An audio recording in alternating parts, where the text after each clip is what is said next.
Saudações pessoal, tudo bem com vocês? Espero que esteja tudo bem. E hoje nós começamos o tema do segundo bimestre. Qual é ele? Este aqui que vos apresento, Ética na Modernidade.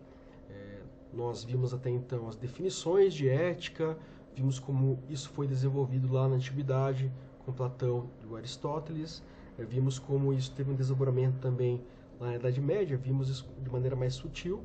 E agora nós vamos analisar como que isso foi desenvolvido no pensamento moderno, ou seja, a partir do século XV ali, e que teve ali o seu apogeu no iluminismo, né? O seu auge no iluminismo. E também vamos ver daí como isso se desdobra até os dias atuais, como a ética é discutida hoje, né? Então, só para recordarmos, a ética é uma área da filosofia que analisa os comportamentos valorados, ou seja, tudo aquilo que compreende um conjunto de valores em uma sociedade. Então a ética é a reflexão sobre isso. Eu também falei para vocês que a ética ela envolve não só um aspecto racional, mas também um aspecto de postura, porque muitas vezes ter uma postura ética exige coragem, exige você se contrapor ao pensamento majoritário, ao pensamento da maioria. Tá? Então a ética é muito importante, não apenas como uma disciplina filosófica, mas também como uma dimensão comportamental necessária para viver em sociedade, tá? Pelo menos no mundo ocidental.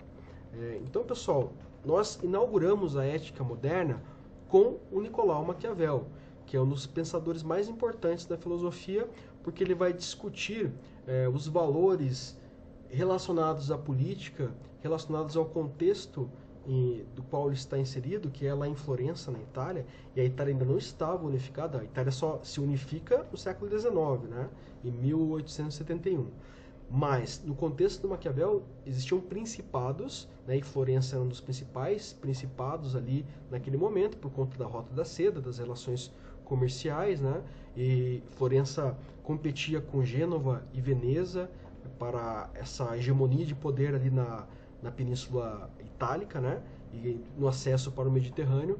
Então existia um ambiente político que ele era muito conflituoso, ele era muito permeado de interesses e de conspirações. Então Maquiavel ele vai ali romper com a ética cristã, uma vez que ele vai propor a divisão dos valores cristãos em relação aos valores políticos. Por quê? Porque na concepção do Maquiavel, os valores cristãos eles não servem para governar em sociedade. Por exemplo, um cristão que é um general, ele conseguiria mandar jovens para o combate, para morrer? Não, porque segundo seus valores cristãos, só pode tirar a vida de uma criatura Deus, né? Então, existem alguns valores cristãos que eles são conflitantes com aspectos práticos da política. Então, o Maquiavel vai começar distinguindo isso, vai começar rompendo com esses valores cristãos. Não é que ele não concorde com eles, mas ele pensa o seguinte, olha, você quer acreditar nesses valores judaicos cristãos, no seu íntimo tudo bem, mas do ponto de vista da urgência política de uma sociedade, não é condizente, não cabe, porque as ações elas dependem de decisões muito difíceis, muito conflitantes e com certeza de muitos dilemas morais. Outra coisa que o Maquiavel também vai fazer nesse momento de transição que vai ser importante para a análise política a partir dele é a divisão entre o público e o privado, né? Como eu disse aqui, você pode até acreditar nos valores cristãos no teu privado, dentro do aspecto público talvez não funcione, tá?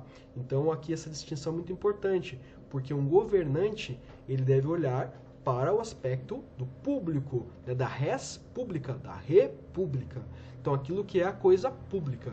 Então isso é muito importante, porque o aspecto público, a sociedade é um termômetro para o poder. Outra coisa que o Maquiavel também vai identificar, que o poder ele é uma entidade própria. Tá? Apesar dele estar relacionado com muitos interesses, valores, aspectos culturais, o poder ele existe para o poder. Então aqueles que estão no poder, antes de qualquer coisa, vão procurar a manutenção deste poder, vão procurar a manutenção das suas vantagens e da sua posição de destaque naquela estrutura social específica. Tá? Então, só para nós entendermos a importância de Maquiavel com esses 3 elementos que eu coloquei para vocês, né? Então, ele é de extrema importância, sempre cai no vestibular. Então, eu sugiro a vocês que já peguem o Príncipe de Maquiavel como leitura preparatória aí, porque vocês com certeza vão se deparar com esse tema, seja no Enem, seja no vestibular, tá? Então, o Príncipe, que é a obra principal escrita por Maquiavel, ela foi concebida em 1513 e ela foi publicada em 1532, póstumamente, tá? Essa carta ela foi escrita para Lorenzo de Medici. Os Medici, a família Medici, ela lutava pela hegemonia com os Borgias, que era uma família muito expressiva dentro de Florença. Então, os Borgias eles eram muito conhecidos pelos métodos cruéis, pelas conspirações, por não terem escrúpulos, né? E o Maquiavel identificou isso dentro de uma dinâmica que não era apenas dessa capacidade violenta dos Borgias. Ele pensava o seguinte: os Borgias eles eram violentos, porém, depois que eles conquistavam aquilo que eles pretendiam, eles davam migalhas para o povo. Então eles construíam teatros, eles ajudavam a burguesia, então eles nunca estavam desvinculados do termômetro social, que é essa população que vê esses governantes como algo legítimo ou não, tá? Então, pensando nisso, o Maquiavel ele escreveu esta obra destinada ao príncipe Lorenzo de Medici como se fosse um manual para governar, para competir com esse tipo de postura inescrupulosa dos Borgias, né? Então era uma espécie de elemento de aconselhamento para este príncipe, né? E o objetivo era apresentar as condições necessárias para que um soberano absoluto fosse capaz de conquistar, reinar e, principalmente, manter o seu poder, tá? Aquilo que eu falei para vocês. O poder ele é uma entidade própria, né?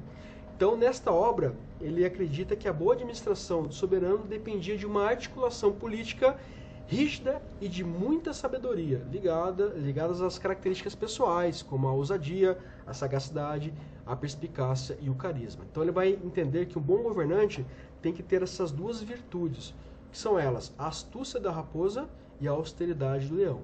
A astúcia da raposa porque ela sempre conhece o ambiente do inimigo.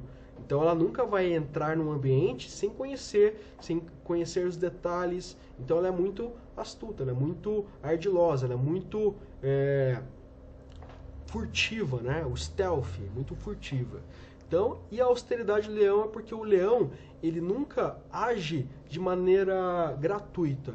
Ele sempre vai agir de maneira assertiva. Então ele nunca vai tentar várias e várias vezes para ver se dá certo. É uma única vez. Então um caçador habilidoso é isso, aquele que caça de uma vez só a presa. Então ele vai planejar isso para que, desta forma, atitudes violentas sejam feitas de uma única só vez. O Maquiavel tem uma frase muito interessante em relação a esse aspecto, que diz o seguinte: se for para agir de maneira violenta dentro de um governo, que você faça de uma vez só. Então, se você tiver que agir de maneira violenta em vários setores de uma sociedade, não faça parceladamente, não faça em um mês dentro de um setor, em um mês dentro de um outro, em um mês dentro de outro setor. Faça de uma vez só, né? A ideia lá, inclusive, que os nazistas aplicaram, né? A ideia do Blitzkrieg, né? O ataque total. Então, se for para agir de maneira violenta, que age de uma vez só, porque as pessoas elas vão esquecer do que você fez de bom, do que você fez de ruim. Então, se for para fazer algo ruim, faça de uma vez só, porque daí o esquecimento vai ser mais rápido, tá? O Maquiavel ele pensava exatamente nesses aspectos limitantes da consciência humana, porque ele entendia que o homem ele era egoísta, agressivo naturalmente, ele era repleto por mesquinharias, interesses. Então, alguém que estava no poder, independente da sua origem, nobre ou não, teria essas características, porque é da índole humana, é da natureza humana, tá? Então aqui, pessoal, eu separei um fragmento que é muito importante para nós entendermos o pensamento do Maquiavel, né? Então, acompanhe comigo. Ele começa com uma pergunta, com uma indagação: vale mais ser amado ou temido? Ele desenvolve: o ideal é ser as 2 coisas, mas como é difícil reunir as 2 coisas, é muito mais seguro, quando uma delas tiver que faltar, ser temido do que amado. Por quê? Dos homens em geral, se pode dizer o seguinte: que são ingratos, volúveis, fingidos e dissimulados, fugidios ao perigo, ávidos do ganho. E enquanto lhes fazeis bem, são todos vossos e oferecem-vos a família, os bens pessoais, a vida, os descendentes, desde que a necessidade esteja bem longe, mas quando ela se avizinha contra vós, se revoltam. E aquele príncipe que tiver confiado naquelas promessas, como fundamento do seu poder, encontrando-se desprovido de outras precauções, está perdido. É que as amizades que se adquirem através das riquezas, e não com grandeza e nobreza de caráter, compram-se, mas não se pode contar com elas nos momentos de adversidade. Então o que ele quer dizer aqui? Que independente das relações e da confiança que você tem em alguém, dependendo do contexto, das circunstâncias, isso pode mudar. Os interesses mudam. Peguem lá a Primeira Guerra Mundial, quando a Itália começa dentro de um grupo, né, que é no caso ali os aliados, né? Então depois muda de lado. Então depende muito dos interesses que estão inseridos ali, como isso vai estabelecer a dinâmica das coisas, né? Os homens sentem menos inibição em ofender alguém que se faça amar do que outro que se faça temer, porque a amizade implica um vínculo de obrigações, o qual, devido à maldade dos homens, em qualquer altura se rompe, conforme as conveniências. O temor, por seu turno, implica o medo de uma punição que nunca mais se extingue. No entanto, o príncipe deve fazer-se temer, de modo que, se não conseguir obter a estima, também não concite o ódio. O que isso significa? Que, se você é muito bonzinho, as pessoas vão montar cavalo em você. Se você é uma pessoa que demonstra uma atitude austera, que você demonstra uma atitude reativa, as pessoas elas vão pensar no mínimo 2 vezes antes de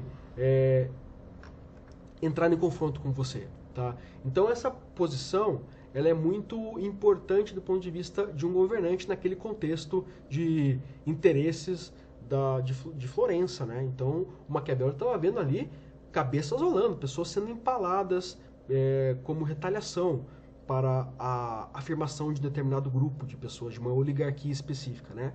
Que eram aquelas famílias. Então ele queria ali passar algumas características psicológicas, não só sociais e políticas, mas também psicológicas que envolvem o poder, né? Existe uma psicologia do poder e o Maquiavel ele faz esse trabalho, né? Identificar os elementos psicológicos presentes em cada aspecto da sociedade, tá? Vou dar aqui para terminar, fechar essa aula, pessoal, e daí na próxima aula nós vamos ver aqui esses conceitos que são mais famosos ainda do pensamento do Maquiavel, né?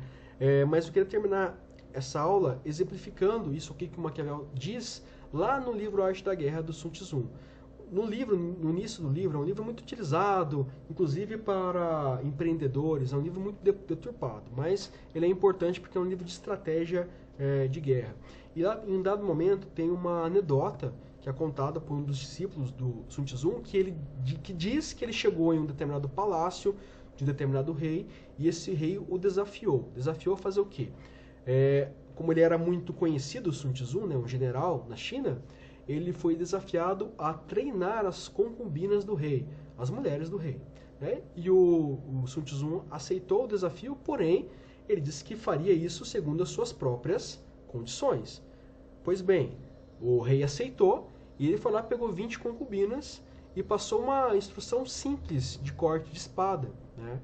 Ele passou isso para as concubinas e elas começaram a rir, elas não respeitaram as ordens do Sun Tzu.